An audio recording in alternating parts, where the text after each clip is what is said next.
ataques às escolas tem crescido assustadoramente nos últimos anos. Isso tem colocado medo, pânico, insegurança nas famílias, na comunidade escolar, na sociedade de modo geral. Para falar sobre esse assunto, nós trouxemos aqui na SGTV Tatiana Oliveira, que é psicóloga, psicopedagoga e mãe. Tatiana, olá. Olá. Seja muito bem-vinda. Obrigada pela oportunidade. Vamos começar falando sobre esses eventos, né? Sobre as pessoas que cometem esses atos violentos.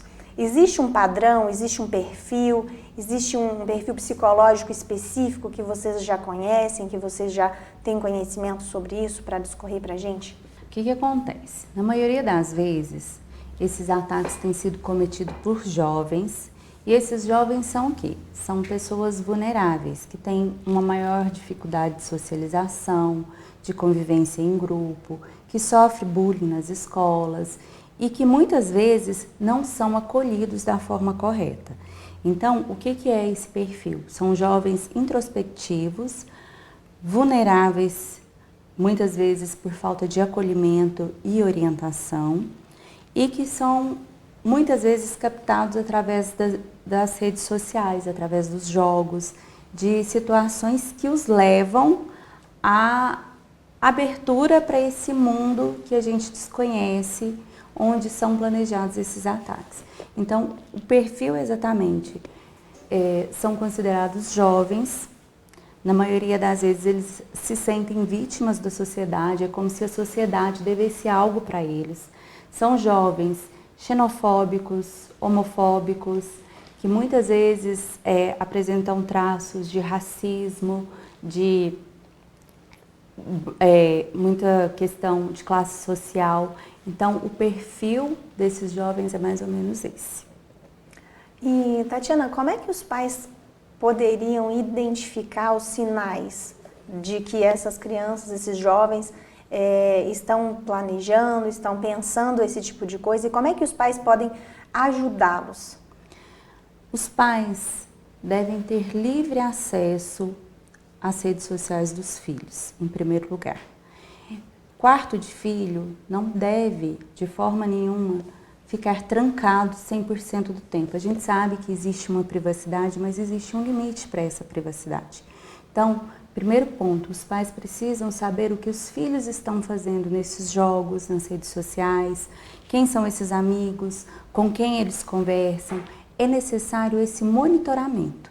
Então, em primeiro ponto, os pais precisam ter atenção a isso. Atenção a essas postagens, atenção ao que esses jovens, adolescentes têm compartilhado nas suas redes. E os pais precisam orientar, conversar e, quando sentirem a necessidade, procurar um tratamento adequado, que seria uma psicoterapia. E a escola também tem um papel importante nesse cenário, né? É claro que a gente entende a delicadeza de falar disso, porque muitos dos professores têm em suas salas de aula uma condição de muitos alunos, né? Alunos com condição específica, né? de saúde, ou comportamental, ou mesmo de social.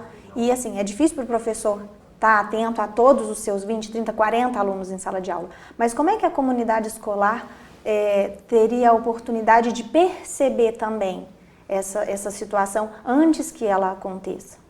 Então, é observar realmente esses alunos que são mais introspectivos, que têm mais propensão a bullying, que ficam mais isolados, que não se socializam muito bem na hora das atividades, do recreio.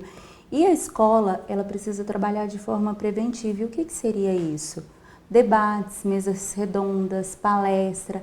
Realmente é ter uma discussão ampla sobre o tema bullying para que se evite futuros problemas nesse ambiente escolar.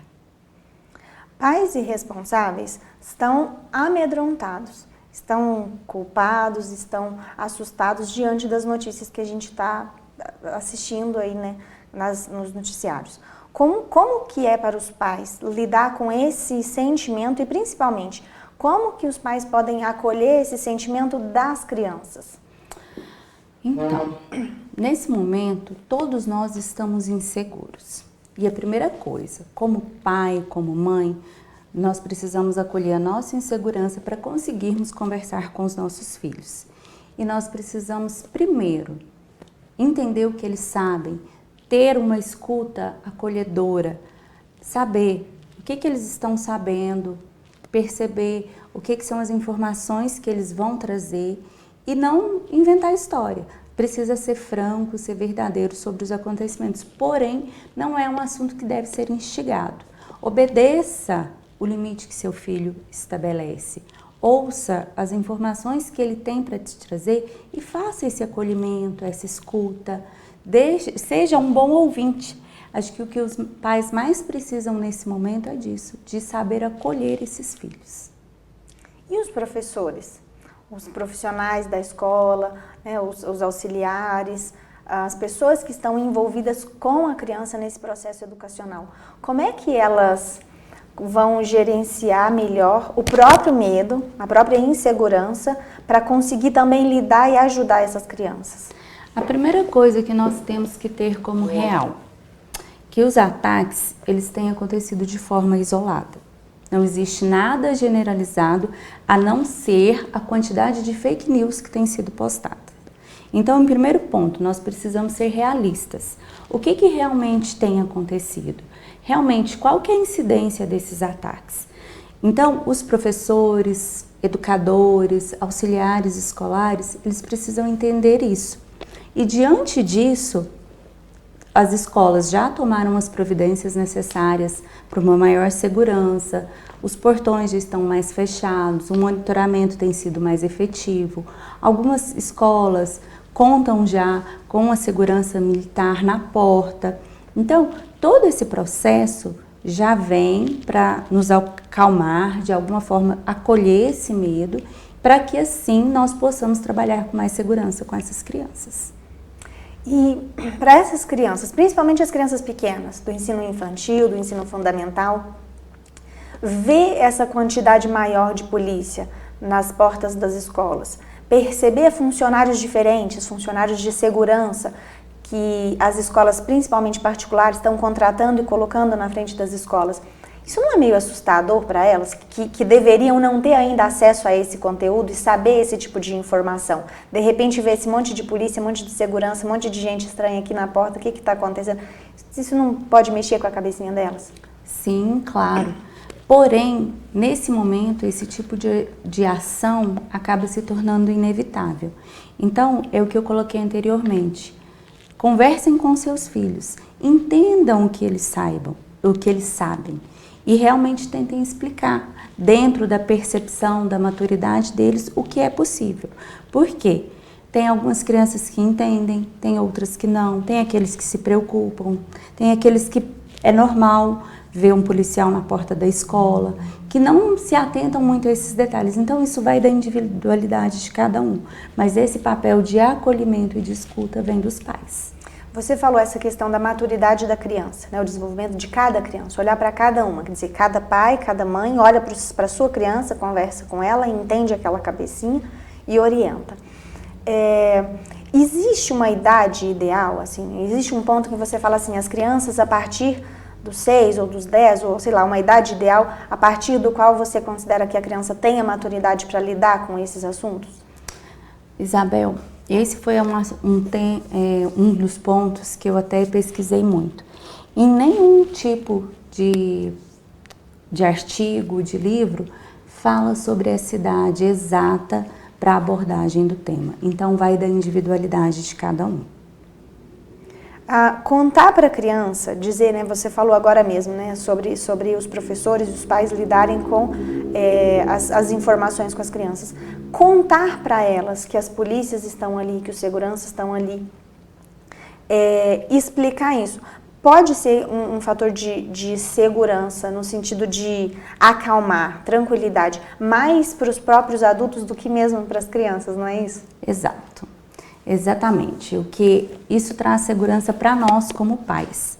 Nós entendemos esse processo, mas as crianças não. Então, para as crianças, às vezes, aquele policial na porta da escola pode ser trabalhado de uma forma mais lúdica. É realmente o que o policial representa? É a segurança, é a proteção. Então, o policial está ali porque existem muitas crianças e ele faz esse acolhimento. Mas para nós pais é que existe esse enfoque do porquê. Então, cabe a nós termos maturidade para lidarmos com os nossos medos sem transmiti-los diretamente para a criança, porque a percepção dela é totalmente diferenciada. E como é que é para um pai, para uma mãe, fazer esse gerenciamento emocional? Eu sei que é difícil, mas assim, como é que ferramentas que esse pai e essa mãe poderiam usar para conseguir lidar com as suas próprias emoções antes de lidar com as emoções dos filhos? Então, entra naquele ponto. Primeiro, é realmente compreender o que está acontecendo. Fake news é o que mais tem apavorado os pais até esse momento. Então, recebeu alguma informação? Verifique se ela é verdadeira. Tente entender se aquilo realmente é real. O governo criou até um canal para divulgar para essas informações. Então, assim, procure essas informações de forma realista, veja o que realmente está acontecendo para você trabalhar o seu próprio medo, para que você tenha segurança para repassar isso para suas crianças, para os seus filhos depois. E pensando nessa segurança das crianças, nesse desenvolvimento emocional, né, saudável dessas crianças, como você enxerga de uma maneira bem ampla assim, o papel da sociedade nesse contexto de educação para a paz? Essa educação começa com essa escuta diferenciada, uma escuta acolhedora, afetiva, o diálogo dentro de casa. Os pais precisam ter essa presença de realmente conferir o que os filhos estão fazendo, saber com quem andam. A sociedade tem esse papel de observar essas crianças e adolescentes que apresentam um comportamento diferenciado e tentar acolher essa individualidade de cada um. Então, nós começamos com esses pequenos gestos, mas o principal gesto é a escuta e o acolhimento que nós precisamos ter com essas crianças e com esses adolescentes para evitar a disseminação de fake news, evitar essa introdução de ideias e de valores distorcidos para essa juventude que está chegando aí cometendo esse tipo de ataque.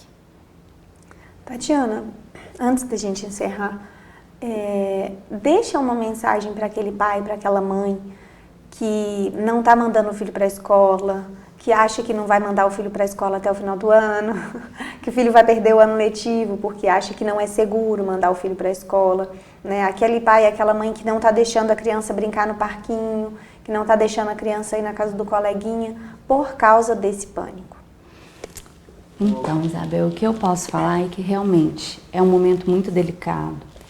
Eu sou mãe, sou profissional e eu sinto isso na pele. É difícil às vezes, eu tenho uma filha de 3 anos, e é difícil às vezes eu deixá-la na escola. Porém, o que eu vejo, as escolas têm se desdobrado, têm feito o melhor e nós estamos trabalhando de forma preventiva. Então, nós precisamos continuar a seguir nossas vidas, senão essas crianças, esses adolescentes, eles vão ser punidos de outras formas, porque existe uma defasagem na socialização, na aprendizagem e o trauma gerado pode gerar um bloqueio futuro na escola. Então, assim, sei que não é fácil, mas nós precisamos acreditar na segurança pública, nós precisamos acreditar nesse trabalho escolar e cada pai, cada mãe, cada cuidador precisa fazer o seu papel de observar o que está acontecendo com seu filho, observar os materiais, observar as redes sociais e principalmente fazer essa escuta diferenciada, esse acolhimento com amor, porque só assim que nós vamos conseguir mudar essa realidade que nós estamos vivendo nesse momento. Obrigada, Tatiana.